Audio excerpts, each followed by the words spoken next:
And I ended up with a building that consisted of 5 floors, 2 of those on the lower which are commercial and the 3 upper which are residential, which gave me 8 2-bedroom apartments. And because Andersons were round the corner and I'd seen their boards all over the place, that's when I introduced myself and became, I'd like to think, a good client of Andersons. We have an excellent working relationship. I mean, most days, if need be, just nodding and saying hello because we get on so well. And it was through that Chris Anderson came on board, and they were responsible for finding all my new tenants and dealing with tenants when they leave and the management side, so that there was very little that I needed to do.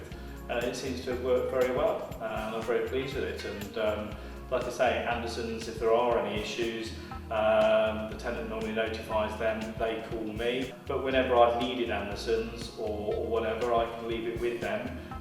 They get the job done, and tenant's happy and I'm happy. That's another reason why I have good tenants, and that Andersons are able to find them for me, and that they feel confident in recommending me as a landlord the same as I do recommending them as an agent and a management company. The management services that they offer that I utilise most of the time is they collect the rent every month.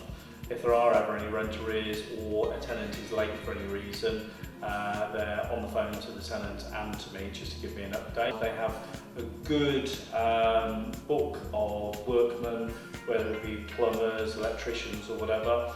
I also have my own because I build and let, but many a time my own plumber or electrician isn't able to attend, so I will phone Andersons and we swap numbers and we help each other out. It works very well. As far as I'm aware, on the letting side, when somebody's seen a property that they're interested in, and hopefully it's always one of mine, that they come into Andersons, they sit down with one of the girls, they discuss the apartment, the girls go through the criteria. Andersons normally take all the details, they check all the financial records for the person, make sure that there's no CCJs or anything outstanding. Sometimes, as required, they'll take references.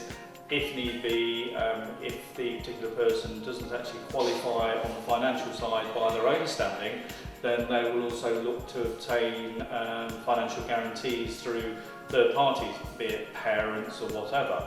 And on a couple of occasions I've taken those as well. And they all serve for a good purpose. I've never had one tenant leave owing me money. So it shows that obviously it does work.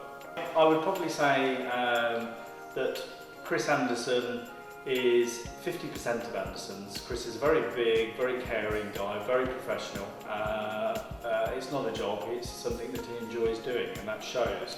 But he has an excellent team that work with him, from the ladies in the office that take the inquiries to the management side and administration side. They all work very well together. I look at it as the Andersons family. And it shows, and they're a very tight group of people.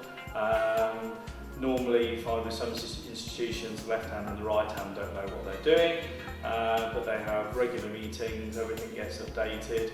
Many times I'll phone in and they'll say, oh, yes, we just had our regular morning meeting, we were discussing that, and it's very encouraging and gives me confidence as well.